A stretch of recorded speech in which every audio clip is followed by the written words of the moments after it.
नमस्कार दोस्तों, स्वागत है आपको भोजपुरी म्यूजिक न्यूज में। रिलीज हो चुका है अंतरा सिंह प्रियंका का बहुत ही ब्लॉकबस्टर सॉन्ग पापा की परी। हाँ दोस्तों, इसी सॉन्ग के बारे में आज हम बताने वाले हैं।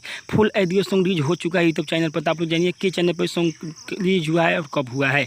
चलिए दोस्तों, वीडियो को स्टार्ट करते हैं। वीडियो को स्टार्ट करने से पहले दोस्तों, आप लोग हमारे चैनल पर नए हो तो चैनल को सब्सक्राइब कर दें और बेल आइकन दबाना दोस्तों नहीं भूलिएगा। बहुत ही ब्लॉकबस्टर सॉन्ग के बारे में अपडेट लेके आए हुए हैं, तो वीडियो को हमारे शुरू से अंत तक देखें, तब आपको समझ में आएगा किस चैनल पर सॉन्ग रिलीज हुआ है और कब हुआ है। चलिए दोस्तों, वीडियो के आगे बढ़ाते हैं, यानी इस टाइप करते हैं। इस सॉन्ग को लिखे हुए हैं राइटर अर्जुन शर्मा। हाँ दोस्तों, अर्जुन शर्मा इस सॉन्ग को लिखे हुए, संगीत से सजाए हुए हैं सूरज देव, यानी म्यूजिक से सजाए हुए हैं सूरज देव, गाए हुए हैं अंतरा सिंह प्रियंका। बहुत ही ब्लॉकबस्टर सॉन्ग है।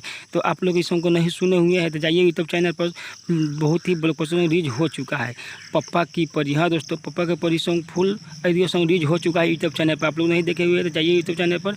बहुत ही ब्लॉकबस्टर काली म्यूजिक प्रेजेंट पर रिलीज हो चुका है। आप जाइए देखिए, काली म्यूजिक प्रेजेंट पर रिलीज हो चुका है पप्पा की परी। बहुत ही ब्लॉकबस्टर सॉन्ग है, अंतरा सिंह प्रियंका के गाए हुए हैं अंतरा सिंह प्रियंका। बहुत ही ब्लॉकबस्टर सॉन्ग है, काली म्यूजिक प्रेजेंट पर रिलीज हो चुका है। जाइए और देखिए, धमाल मचाइए।